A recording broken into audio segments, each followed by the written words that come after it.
Problem ये है कि आजकल स्टूडेंट टेम्पलेट से अपना सीवी बनाते हैं। हाँ।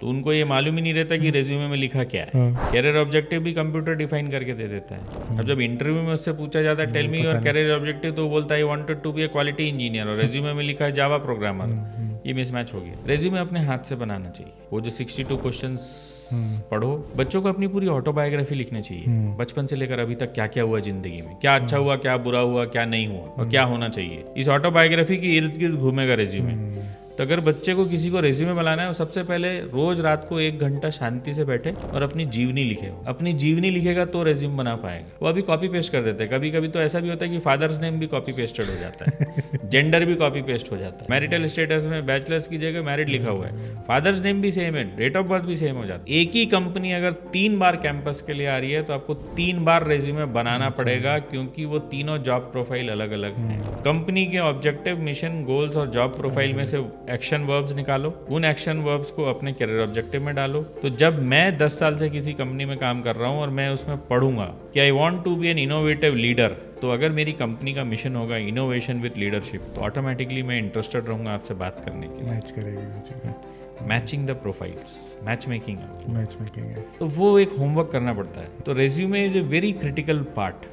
और कैरियर ऑब्जेक्टिव बहुत इजीली बच्चे डिफाइन कर देते हैं। कैरियर ऑब्जेक्टिव 99 वर्ड्स या 2 लाइन से 3 लाइन से ज़्यादा नहीं होना चाहिए। कैरियर ऑब्जेक्टिव में आपका सार होना चाहिए ज़िंदगी का, और ज़िंदगी का सार आपकी ऑटोबायोग्राफी लिखने से मिलेगा कि आप क्या चाहते हो दुनिया में, क्या करना चाहते हो, व्हाट आप क्यों एग्जिस्ट कर रहे हो। उस कैरियर ऑब्जेक्टिव का डिफाइन, कैरियर ऑब्जेक्टिव जो डिफाइन होगा वो होगा पर्सनल ऑब्जेक्टिव, प्रोफेशनल ऑब्जेक्टिव और फिर कैरियर ऑब्जेक्टिव। कि एज ए पर्सन मैं क्या चाहता हूँ, एज ए प्रोफेशन में क्या चाहता हूँ। एज ए पर्सन मैं डॉक्टर बनना चाहता हूँ, लेकिन डॉक्टर में क्या बनना चाहता हूँ, मैं गायनेकोलॉजिस्ट बनना चाहता हूँ। गायनेकोलॉजिस्ट में भी क्या बनना चाहता हूँ, ऑब्स्टेट्रिक्स। 3 डिफिनेशन। उतना क्लैरिटी चाहिए कि मैं डॉक्टर तो बनना चाहता हूँ, लेकिन मैं गायनेकोलॉजी में जाना चाहता हूँ और गायनेकोलॉजी में मैं ऑब्स्टेट्रिक्स में जाना चाहता हूँ। ये डिफिनेशन बहुत जरूरी है।